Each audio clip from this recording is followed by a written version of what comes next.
유다서 1장 1절에서부터 4절 말씀까지 보도록 하겠습니다. 유다서는 계시록 전에 있습니다. 유다서 1장 1절에서부터 4절 말씀, 제가 가지고 있는 성경으로 신약성경 397쪽이 되겠습니다. 예수 그리스도의 종이요 야고보의 형제인 유다는 부르심을 받은 자 곧 하나님 아버지 안에서 사랑을 얻고 예수 그리스도를 위하여 지키심을 받은 자들에게 편지하노라. 긍휼과 평강과 사랑이 너희에게 더욱 많을지어다.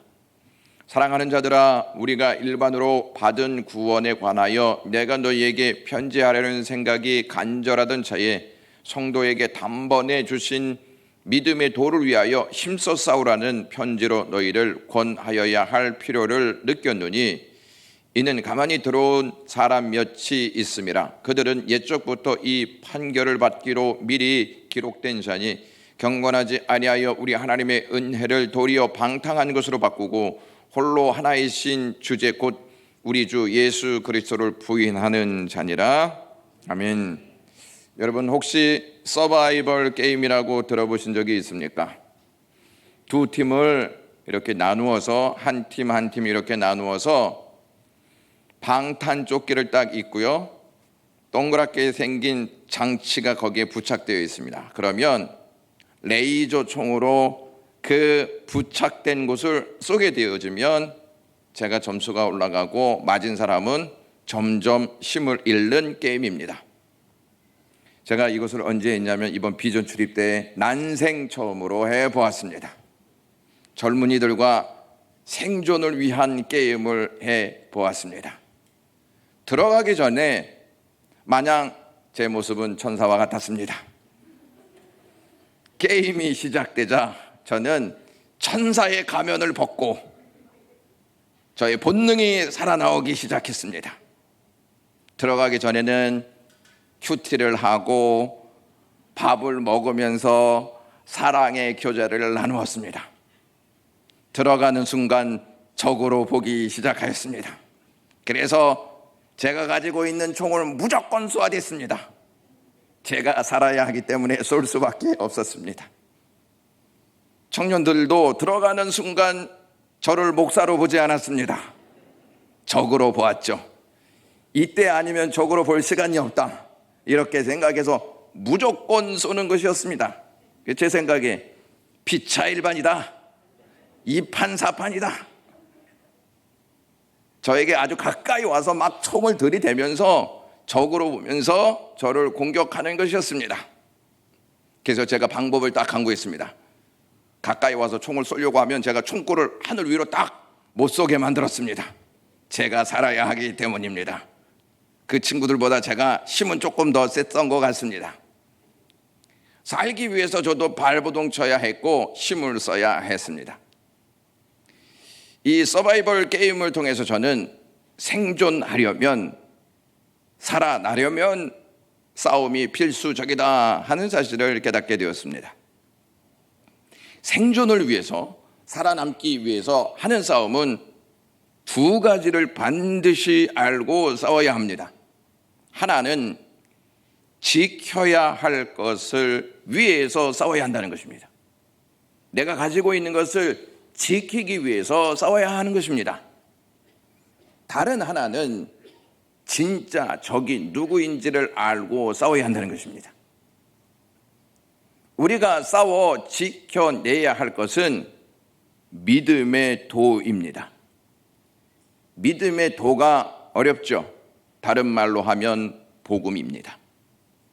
우리는 복음을 지켜내기 위해서 불가피한 싸움을 계속해야 합니다. 계속하되 오늘 유다는 우리에게 힘써 싸우라 이렇게 말하고 있습니다. 대충 싸워서는 안 되고 힘써 싸워야 한다 하는 말씀을 우리에게 주고 있다는 점입니다. 왜 복음을 지켜내기 위해서 이렇게 힘써 싸워야 하는지를 알려면 먼저 이 복음을 누가 주셨는지를 잘 알고 있어야 합니다. 오늘 저희가 읽었던 이 유다서는 전통적으로 예수님의 친동생인 유다가 썼다, 이렇게 봅니다. 가룟 유다 말고 예수님의 동생 중에 유다가 있었습니다. 유다는 자기를 야고보의 형제라고 말하고 있습니다.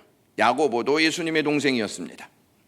유다가 자기를 하나님의 아들이신 예수님의 동생이다, 이렇게 소개하고 있는 것이 아니고 예수 그리스도의 종이라고 소개하고 있습니다. 같은 어머니 뱃속에서 태어나지 않았습니까? 형제이지 않습니까? 그런데 어떻게 예수님의 동생 유다는 주님을 가르쳐서 주인이고 나는 종이다, 이렇게 낮춰서 말할 수 있냐는 것입니다. 유다와 야고보, 그 형제들은 예수 그리스도가 누구인지를 분명히 알고 경험하였기 때문에 이렇게 고백하는 것입니다. 비록 예수 그리스도가 같은 어머니 배에서 나기는 했지만 예수 그리스도는 성령으로 잉태된 위로부터 나신 하나님의 아들이라는 사실을 믿고 있었습니다. 또한 성령으로 잉태된 예수 그리스도께서는 인류의 죄를 대신하여 십자가에 돌아가셨고 부활하심으로 말미암아 영원한 생명을 주신 분이시다, 이 사실을 알았기 때문에 나는 비록 동생이지만 나의 형 예수 그리스도는 하늘로 나신 하나님의 아들이시다, 이것을 알고 있었죠.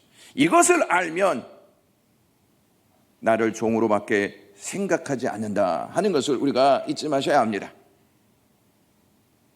예수 그리스도와 자기와의 관계는 형과 동생과의 관계가 아니라 죄인과 죄를 사해 주시는 메시아와의 관계인 것을 알았습니다. 주인과 종의 관계인 것을 분명히 알고 밝히고 있습니다. 주님을 알면 알수록 내가 누구인지 정확하게 알게 되는 것입니다. 그러므로 예수 그리스도는 그들에게 더 이상 혈육이 아니라 신앙과 순종의 대상이었던 것입니다. 유다의 고백을 통하여서 우리에게 복음을 주신 분이 누구인지를, 어떠한 분인지를 잘 알 수가 있습니다. 같은 뱃속에서 났지만 예수님을 바르게 알 때에 그들은 겸손할 수밖에 없습니다. 예수님을 바로 알면 알수록 목사나 장로님이나 안수집사님이나 권사님이나 집사님이나 교사나 어느 곳에서 봉사하는 모든 사람들 역시 다 겸손합니다. 예수 그리스도를 잘 알지 못하면 자꾸 교만하다는 것입니다. 교회에서 어떠한 자가 제일 교만하냐면 예수 그리스도를 모르는 사람들이 가장 교만합니다. 예수 그리스도를 알면 어떻게 교만할 수가 있습니까? 예수 그리스도를 알면 어떻게 교만한 이 사실들을 밖으로 드러낼 수가 있겠습니까? 예수 그리스도를 알면 알수록 나는 겸손해질 수밖에 없는 존재가 되어진다는 것을 바로 깨닫게 되어집니다. 또 그분을 바로 알면요, 복음을 위해서 나에게 복음을 주신 그 복음이 얼마나 귀한 것인지를 알고 복음을 위하여 힘써 싸우고 이 복음의 기쁨, 이 복음의 사랑을 빼앗기지 않기 위하여 힘써 싸우는 그러한 자세를 취한다는 것입니다. 우리에게 복음 주신 분은 위로부터 나신 분이십니다. 우리에게 복음 주신 분은 성령으로 잉태된 분이십니다. 우리에게 복음 주신 분은 하나님의 아들이십니다. 이것을 바르게 알지 못하면 복음을 바르게 대하지 못합니다. 그 복음 안에서 우리가 받은 사랑이 얼마나 크고 놀라운지 우리는 예수님을 알게 되면 알게 될수록 그것을 더 깊이 깨닫게 되어진다는 사실입니다. 목사님, 예수님의 사랑을 잘 모르겠습니다. 예수님의 사랑이 얼마나 큰지 잘 이해가 안 됩니다. 예수 그리스도를 알면 알수록 내 안에서 그 사랑이 얼마나 크게 일어나는지를 경험할 수가 있습니다.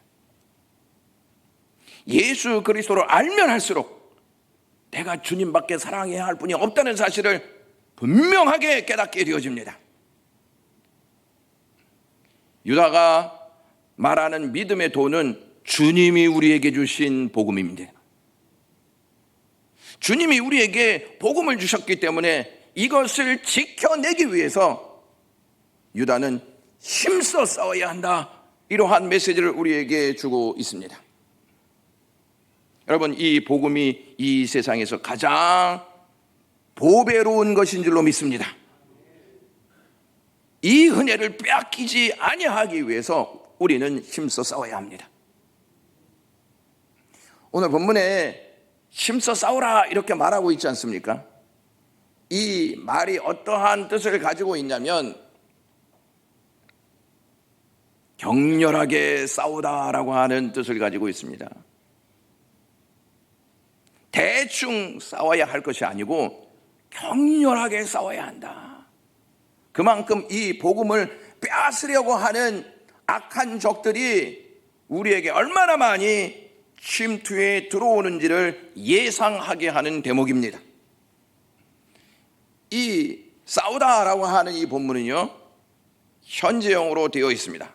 현재형으로 되어 있다는 말은 무슨 말이냐면 매 순간마다 끊임없이 싸워야 한다는 것입니다. 계속해서 싸워야 한다는 것입니다. 아침에도 싸워야 하고 점심에도 싸워야 하고 저녁 때에도 싸워야 한다는 말입니다. 주일만 싸우는 것이 아니고 월화수목금토일 계속해서 싸워야 한다는 것입니다. 왜? 영적 어둠의 권세는 이것을 빼앗기 위해서 집중적으로 우리에게 공격을 가해 오기 때문에 그렇습니다. 매 순간 싸워야 복음을 향한 우리의 믿음을 지킬 수가 있습니다. 사랑하는 영광교회 가족 여러분, 여러분들은 무엇을 위해서 부단히 싸우고 있습니까? 경쟁 사회에 있는 우리는 싸워야 하는데 그 싸움이 진정 내 믿음을 위한 싸움인가 아닌가를 고민해 볼 필요가 있습니다. 우리는 일상에서 우리의 믿음을 빼앗아가려는 것들이 얼마나 많은지 경험하면서 살게 되어집니다. 우리의 믿음을 빼앗는 일들이 하루에도 수백 번 찾아온다는 것을 잘 알고 계실 것입니다. 우리의 믿음을 빼앗는 것들은 여러 통로를 통해서 우리에게 찾아오는데 어디로 찾아오냐면 우리 정신세계에 찾아옵니다. 정신세계를 침투해서 우리의 정신 속에 의심을 낳게 만들고 의문을 낳게 만들고 부정한 생각을 계속 주게 한다는 것입니다. 그것들은 우리가 복음을 붙잡고 살도록 그대로 내버려 두지 않습니다. 계속 공격해서 하나님의 복음으로부터 계속 멀어지는 그러한 역사를 만들어낸다는 것입니다. 어떻게 해서든지 복음의 줄을 놓고 믿음에서 멀어지게 만들어 어두움 속으로 들어가게 하려 합니다. 어둠 속에 딱 들어가지 않습니까? 그러면 어떤 생각이 드시냐면 복음이고 뭐고 다 귀찮다, 복음을 필요 없는 것으로 느끼게 되어집니다. 다른 것을 더 갈망하게 되어진다는 말씀입니다. 이렇게 우리 정신세계에 그러한 역사들이 침노에 들어오면 복음이 별로 우리에게 중요하지 않은 것으로 여기게 되어진다는 것입니다. 우리의 믿음을 빼앗는 역사들은 정신세계에서뿐만 아니라 우리 주위에 있는 환경 속에서도 우는 사자와 같이 으르렁대면서 공격해 온다는 사실을 잊지 마셔야 합니다. 우리 주변이라고 했습니다. 우리 주변에는 특히 가까운 지인들이 있습니다. 가까운 지인들에게로부터 믿음을 빼앗으려고 하는 일들이 계속 일어납니다. 여러분, 가까운 지인들로부터 부정적인 말을 딱 듣게 되지 않습니까? 그러면 내 마음 안에 있는 그 믿음이 스르르 녹아버립니다. 빼앗겨 버리는 것이죠. 그리고 복음을 자꾸 인정하려 하는 말들을 지인들이 하지 않을 때가 참 많이 있습니다. 야, 교회를 다니면 무슨 소용이 있어? 교회를 다니는데 왜 너는 그러한 모양으로 삶을 살고 있어? 교회를 다니면서 왜 너는 그 모양 그 꼴이야? 교회를 다니는데 왜 너에게는 아무런 나아지는 환경들이 없어? 이런 이야기를 들으시면 여러분들은 어떻게 될 것 같습니까? 하나님이 나를 별로 사랑하시지 않나 보다 하는 생각 들지 않습니까? 이것이 가까운 지인들로부터 일어나고 교회 안에서도 일어날까요? 안 일어날까요? 교회 안에서도 일어난다는 것을 분명히 하셔야 합니다. 교회 안에서도 복음을 빼앗으려고 하는 일들이 아주 빈번히 일어납니다. 봉사를 하려 하고 싶은데 이 봉사를 막으려 하는 말들이 일어나고, 이기적인 역사들이 우리의 기쁨을 빼앗아갈 때도 많이 있고, 거짓과 속임수들이 우리가 주님을 향하는 마음을 빼앗아가는 일들이 교회 안에서도 일어나고 있다는 사실입니다. 여러분, 믿음을 빼앗기고 사실 것입니까? 아니면 끝까지 지켜내기를 원하십니까? 믿음을 빼앗기면 하나님의 사랑이 실감나지 않습니다. 하나님이 나를 무관심하게 대한다는 생각이 우리의 생각 속에 깊이 뿌리를 내립니다. 그러면 신앙생활에도 기쁨이 없습니다. 그냥 힘들다 하는 생각밖에 들지 않는다는 것입니다. 오늘 본문에 보시면 믿음의 도를 단번에 주셨다, 이러한 말씀이 나옵니다. 믿음의 도를 단번히 주셨기에 힘써 싸워야 한다, 이렇게 말씀하고 있는데요, 이 권면은 잘못된 것으로부터 복음을 지키라는 뜻입니다. 잘못된 것으로부터. 그러니까 복음을 자꾸 우리의 마음속에서 빼앗아 가려는 것으로부터 지켜내라, 이러한 말입니다. 야, 복음이 뭐가 그렇게 중요해? 복음은 너무 추상적이야. 복음이 너희들의 미래를 보장해 준다고 생각해? 복음이 너희들의 삶 속에서 실제로 너희들에게 능력이 된다고 생각해? 이러한 잘못된 소리가 우리의 귀와 마음과 정신에 들어와서 우리를 막 혼란하게 만듭니다. 자, 여러분, 여기에서 우리가 주목해야 할 단어가 있습니다. 믿음의 도를 단번에 주셨다, 이렇게 말합니다. 이게 매우 중요한 단어인데요, 구약시대 때에는 죄를 지을 때마다 짐승 제사를 드려야 했습니다. 짐승을 제물로 삼아서 하나님 앞에 그 죄값으로 그 짐승을 제물로 드려야 했습니다. 죄를 지을 때마다. 얼마나 많이 짐승이 죽어야만 했겠습니까? 얼마나 많은 희생의 제물들이 있어야 했겠습니까? 평생도록 그 희생 제물이 얼마나 많이 있겠냐 하는 것입니다. 여러분들은 나는 딱 구약시대에 살았으면 한 번의 희생 제물만 필요합니다, 이렇게 생각하십니까? 얼마나 많은 희생 제물들이 하나님 앞에 드려져야 했겠습니까? 그만큼 우리의 죄가 많다는 것이고, 그만큼 짐승을 드려도 우리의 죄가 완벽하게 씻어지지 않는다는 것입니다. 근데 우리의 죄를 예수님께서 십자가에서 단번에 다 해결해 주셨습니다. 왜냐하면 그분은 완전한 분이시기 때문에 그렇습니다. 흠이 없는 분이시기 때문에 그렇습니다. 성령으로 잉태된 분이시기 때문에 그렇습니다. 거룩한 하나님의 아들이기 때문에 그렇다는 사실입니다. 이것을 믿으면 구원을 얻고 거룩하게 되는 믿음의 도가 우리의 삶 속에서 불붙듯 일어난다는 것입니다. 구약시대 때의 제사와 제물이 모두 온전하지 못하기에 온전하신 예수 그리스도가 와야 합니다. 구약의 제사들 누구를 바라보아야 했냐면 완전하신 예수 그리스도를 바라보아야 했다는 것입니다. 그분이 오셔야 이 모든 것이 다 끝난다, 이러한 생각을 했다는 것입니다. 완전하신 예수 그리스도가 오심으로 속죄의 역사가 단번에 성취되었습니다. 그래서 이 히브리서에서는요, 단번에라고 하는 단어가 한 6번 등장하는 것 같습니다.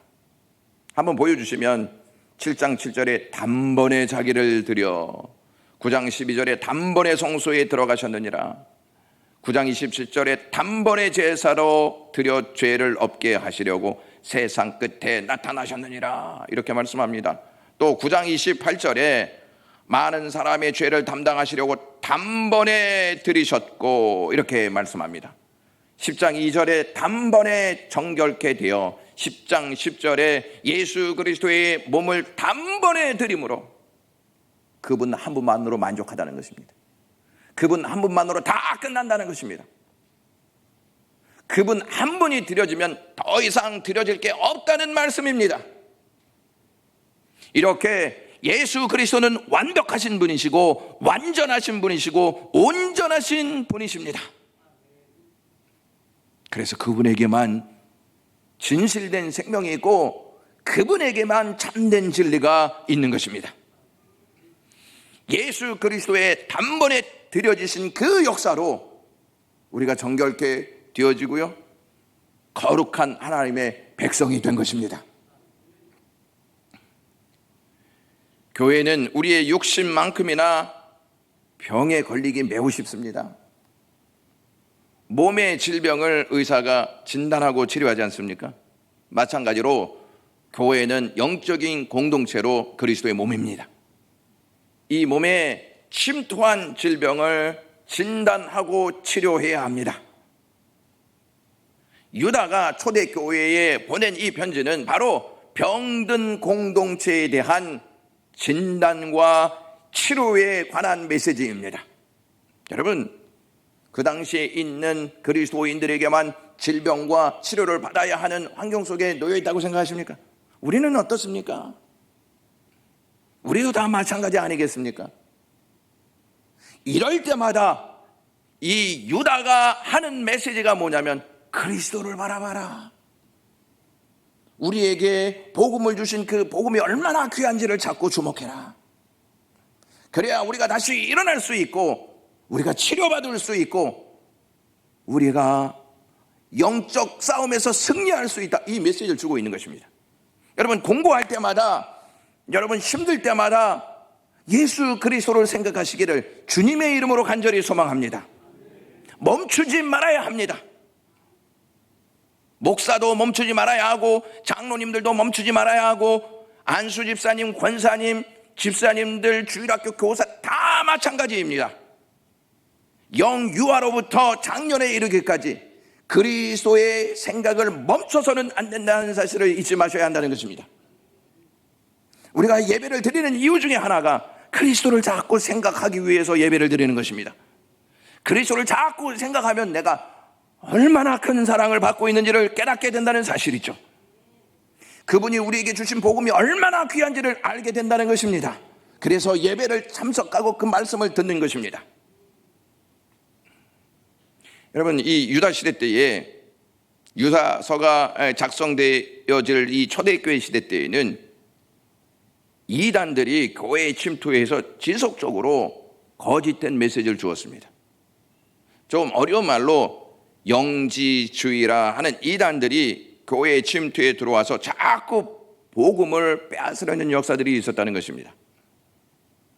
자, 그 사람들이 어떠한 사람인지 4절에 기록하고 있는데요, 이는 가만히 들어온 사람 몇이 있음이라, 이렇게 말씀하고 있습니다. 그들은 옛적부터 이 판결을 받기로 미리 기록된 자니 경건하지 아니하여 우리 하나님의 은혜를 도리어 방탕한 것으로 바꾸고 홀로 하나이신 주제 곧 우리 주 예수 그리스도를 부인하는 자니라, 이렇게 말하고 있습니다.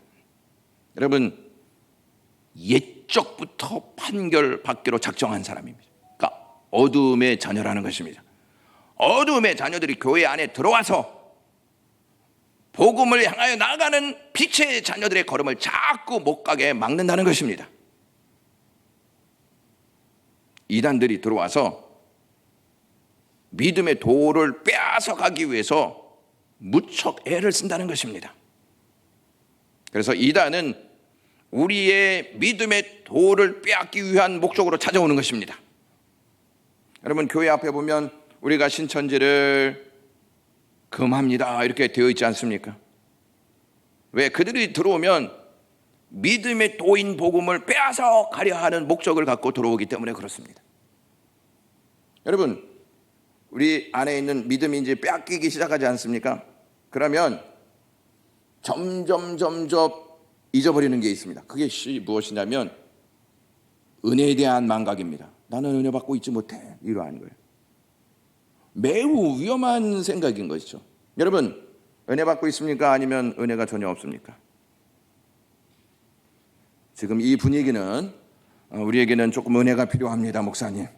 살짝 재밌게 유머스러운 것을 좀 주십시오, 이러한 메시지인 것 같습니다. 여러분, 믿음을 자꾸 잃어버리지 않습니까? 은혜를 잃어버립니다. 은혜를 잃어버리면 사람은 가장 사나운 존재가 되어집니다. 가장 사나워진 사람들의 특징이 예수 그리스도를 부인합니다. 예수 그리스도가 어디 있어? 여러분, 가만히 들어왔다고 했습니다. 민수기에도 보면 이러한 내용이 기록되어 있습니다. 섞여 사는 무리가, 이렇게 되어 있습니다. 그래서 한번 제가 민수기 11장 4절에서 6절 읽어드리겠습니다. 그들 중에 섞여 사는 다른 인종들이 탐욕을 품으매 이스라엘 자손도 다시 울며 이르되 누가 우리에게 고기를 주어 먹게 하랴. 우리가 애굽에 있을 때에 값없이 생선과 오이와 참외와 부추와 파와 마늘들을 먹은 것이 생각나거늘 이제 우리는 기력이 다하여 이 만나 외에는 보이는 것이 아무것도 없도다 하니, 이렇게 말하고 있습니다. 여러분, 가만히 들어온 다른 인종들이요, 고기를 먹게 해달라고 막 하면서 애굽에 있을 때에는 값없이 생선도 먹었고 오이도 먹었고 참외도 먹었고 부추도 먹었고 파도 먹었고 마늘들을 먹었다, 이렇게 막 이야기합니다. 그러면서 우리는 기력이 다하였다. 이 말이 무슨 말입니다? 무슨 말입니까? 여러분, 생선, 오이, 참외, 부추, 파, 마늘, 이게 그 당시에 정력제였습니다. 정력제. 다 이렇다는 것입니다. 그래서 우리는 재미가 없다, 이런 뜻입니다. 복음만 들으면 진짜 재미가 없죠. 복음이 무슨 재미가 있습니까? 복음은 오히려 정욕을 따라가지 않게 만드는 역사인데 뭐가 재미가 있겠습니까, 여러분? 그래서 복음을 들으려 하지 않습니다. 주일학교 때부터 들었는데 그것 왜 계속 들어야 합니까? 좀 다른 말씀 좀 해 주십시오. 이것이 탐욕을 따르는 자의 언어라는 것을 잊지 마십시오. 복음을 거부하고 복음을 말하지 말라고 하는 모든 역사는 어두움의 역사인 것을 분명히 인식하셔야 합니다. 그 영지주의자들은요, 무엇을 천시했냐면 이 육체를 천시했습니다. 이 육체는 아무런 의미가 없다. 그래서 이 영지주의자들은 두 가지 극단적인 경향을 보였습니다. 하나는 금욕주의입니다. 금욕주의. 그리고 다른 하나는 쾌락주의입니다. 그러니까 금욕주의는 극단적으로 육신을 위하지 않고 천시하는 것입니다. 그래서 먹지 말아야 돼. 그래서 이 육신을 위해서는 살지 말아야 돼. 이렇게 금욕주의적인 삶을 살게 만든다는 거예요. 극단주의적인 것입니다. 근데 되게 아이러니컬한 게 무엇이냐면 쾌락주의를 추구한다는 거예요. 쾌락주의가 뭐냐면 몸을 깨끗이 할 필요가 없다. 그러니까 막 방탕하게 살아도 된다는 것이, 막 방탕하게 막 음란해도 괜찮고 더러운 것을 추구해도 괜찮고 거짓을 따라가도 괜찮고 세상 문화에 따라 즐기는 것 괜찮다. 이게 쾌락주의입니다. 쾌락주의. 그래서 어떻게 만드냐면 유다서 1장 4절의 말씀 보시면 우리 하나님의 은혜를 도리어 방탕한 것으로 바꾼다. 영지주의자들이 하나님의 은혜를 방탕한 것으로 바꾸는 역사. 그래서 이단인 것입니다. 교회를 다니면서 그거 괜찮아 그거 다 해, 괜찮아, 그거 다 경험해봐야지, 괜찮아. 쾌락주의를 따르게 하는 언어들 주의하셔야 합니다, 여러분.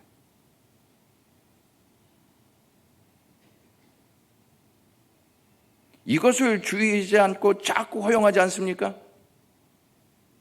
그러면 우리 안에 있는 믿음들이 자꾸 녹여지게 되어 있다는 사실을 기억하셔야 합니다. 그러면서 이들이 이제 결과적으로 유다서 1장 4절에 보면 이렇게 말합니다. 홀로 하나이신 주제 곧 우리 주 예수 그리스도를 부인하는 자니, 이렇게 말합니다. 결국에는 주님을 부인하는 역사로 바뀐다는 것입니다. 그게 뭐냐면 육체를 천시하지 않았습니까? 영지주의자가 육체를 천시했기 때문에 예수님 육신을 입고 오셨잖아요. 잘 모르시겠어요? 육신을 입고 오셨는지 고무신을 신고 오셨는지. 그때 당시에 고무신은 없었으니까 육신을 입고 오셨겠죠? 육신을 입고 오셨는데 아이고 하나님이 어떻게 천한 육신을 입고 이 땅에 와? 그거 다 거짓말이야. 이렇게 교회 안에 들어와서 육신으로 오신 예수 그리스도를 부인했다는 것입니다. 그럴듯해 보이지 않습니까, 여러분? 그러므로 영지주의를 따르는 사람들은 자꾸 쾌락주의에 빠지고 자꾸 잘못된 사상에 빠져서 예수 그리스도를 부인하게 되어진다는 것입니다. 그래서 그들이 주장하고 그들의 주장을 통해서 나온 것이 있는데 그것이 무엇이냐면 가현설이라는 것입니다. 가현설. 목사님 지금 굉장히 눈이 아래로 내려가는데 가현설 하면은 더 어려우니까 완전 눈이 그냥 감깁니다. 근데 죄송하지만 이 가현설이요, 보이다라는 뜻을 가지고 있어요. 보이다. 저 보이십니까? 아우, 굉장히 제가 은혜를 받습니다, 이 말에. 이 가현설이 보이다라고 하는 뜻을 가지고 있는데 예수님의 몸은 환상일 뿐이다, 이러한 뜻입니다. 환상일 뿐이다. 진짜 육신이 아니라는 건 그냥 환상이다. 그러니까 이단이 아주 그럴듯하게 예수님을 묘사하고 있다는 것입니다.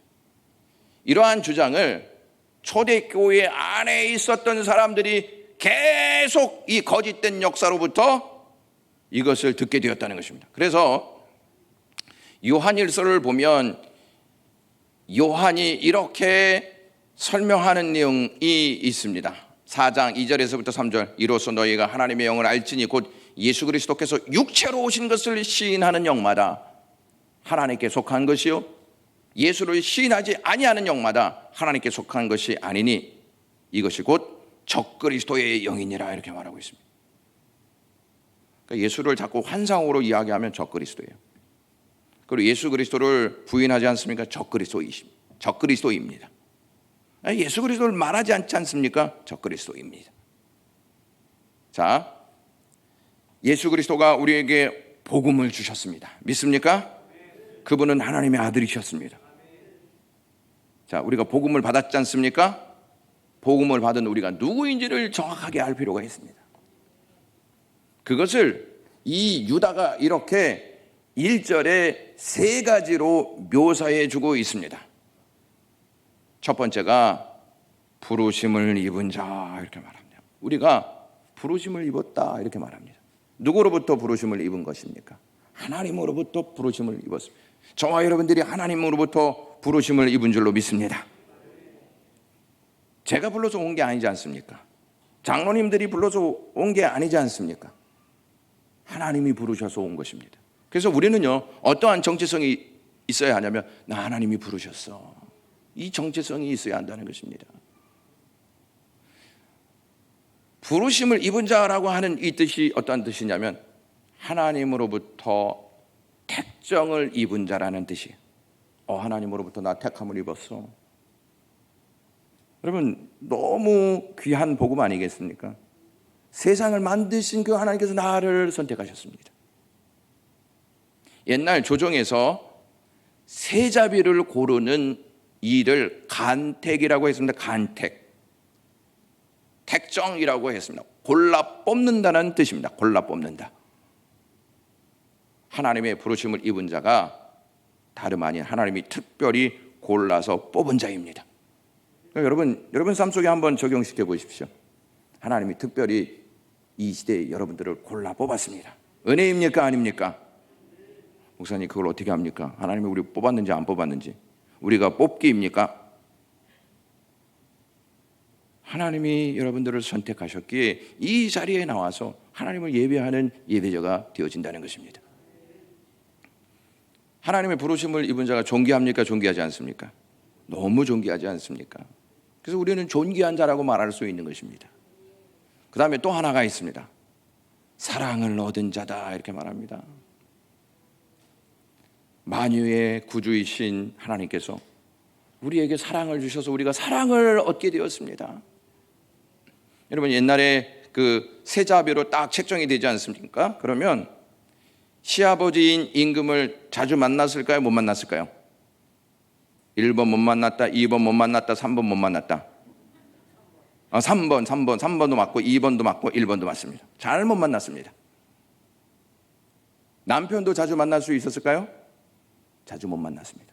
그런데요, 하나님은 우리를 부르셨지 않습니까? 사랑하시기 때문에 함께 하십니다.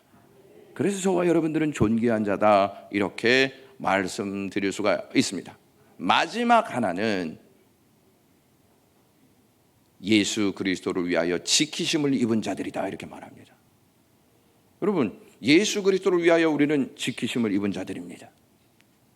여기에서 예수 그리스도를 위하여 이 말은요, 예수 그리스도 안에서 또는 예수 그리스도로 말미암아 이렇게 번역될 수 있습니다. 그러므로 우리는 예수 그리스도 안에서 예수 그리스도로 말미암아 하나님의 지키심을 받은 존재입니다. 믿습니까? 이 시대에도 그리스도로 말미암아 우리는 하나님께 지키심을 받은 존재가 되어졌다는 것입니다. 우리가 그러한 존재입니다. 그러한 존재인 우리에게 복음을 주셨습니다. 복음을 주셨으니 이 복음을 빼앗기지 않는 것이 마땅하지 않습니까? 이 복음을 빼앗기지 않습니까? 그러면 나 정말 사랑받을까? 나 정말 선택받은 자일까? 나 그리스도 안에 있는 자일까? 자꾸 이렇게 복음 안에서 멀어지는 자가 되어진다는 것입니다. 그래서 우리는 이것을 지키기 위해서 힘써 싸워야 한다는 것입니다. 나를 가장 존귀하게 만드는 것이 복음입니다. 믿습니까? 이거 빼앗기면요, 우리는 홀라당 벗겨진 채 밖에서 전락되어지는 자일 수밖에 없습니다. 나를 가장 존귀하게 만드는 이 복음을 여러분 평생 싸워서 지켜내시기를 주님의 이름으로 소망합니다. 기도하겠습니다. 하나님 아버지 고맙습니다.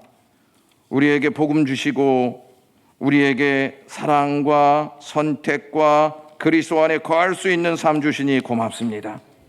이것을 끝까지 지켜내게 하시옵소서.